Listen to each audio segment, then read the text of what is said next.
Hello! In this short video I'm going to talk a little bit more about therapeutic photography and structure.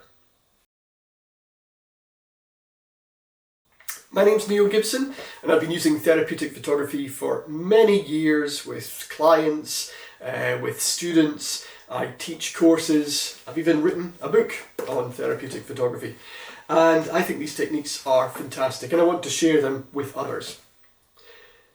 I often talk about therapeutic photography adopting a structured approach, and by that I mean having an understanding of some theoretical perspectives helps us structure exploration. It can be different theories. For example, you might be exploring loss and change, and you might lean towards some of the theories offered by Kubler-Ross or Murray Parks or Bowlby, for example, to think about the stages of loss, change and grief, and maybe explore those different stages.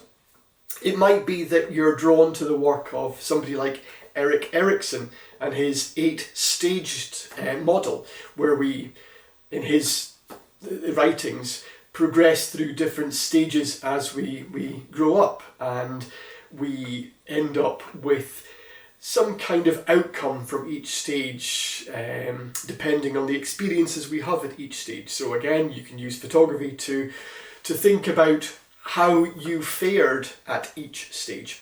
So those are some examples of structure, but the one I like and the one I find really useful for therapeutic photography, it's a bit of a mouthful, but it's by a theorist called Urie Bronfenbrenner, and it's a socio-ecological model. Now, I know this sounds quite complicated, but in actual fact it's a really simple way of using photography to explore our world.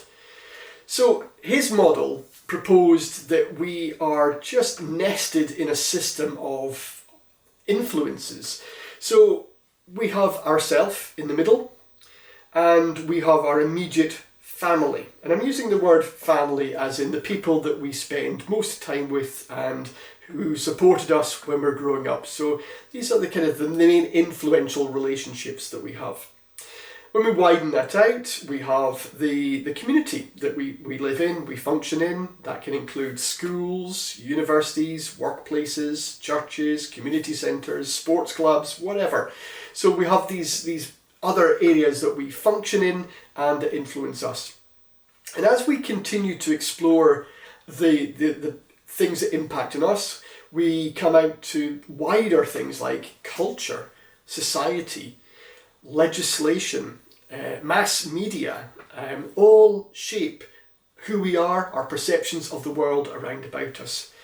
So what I do is I use this model to structure exploration with therapeutic photography groups.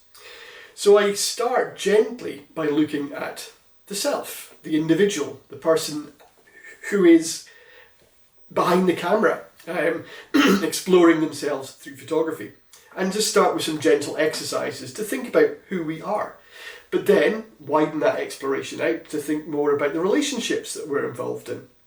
The way that we interpret and express emotions, because that can link into our understanding of relationships as well.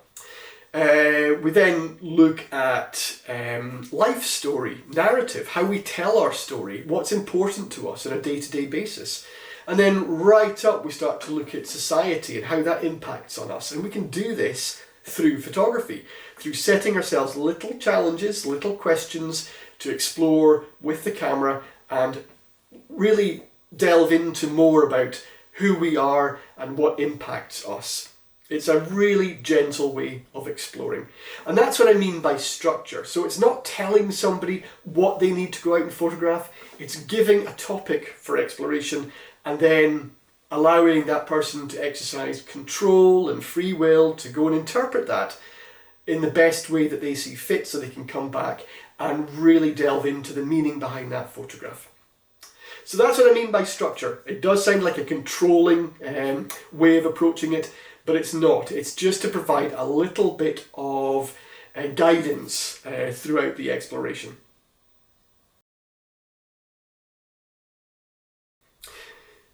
If you're interested in learning more about therapeutic photography, visit my website. There's loads of resources on there that you can delve into. And I also run a number of courses as well. So if you want to just engage in therapeutic photography, check out a course. If you want to facilitate therapeutic photography with groups or in your workplace, then I run a facilitator training course where we delve much more into the theoretical perspectives to help you find the right one to apply for your work setting. Because the amazing thing about therapeutic photography is it's very adaptable. And there's no one right way of doing this. So long as you know what you're doing and provide safety and security for yourself or for the people you're working with, it's an enormously beneficial technique. And also if you're looking to incorporate these techniques into your own counselling or therapy practice, I run courses for qualified counsellors and therapists to look at particular modalities and how photography links into those approaches.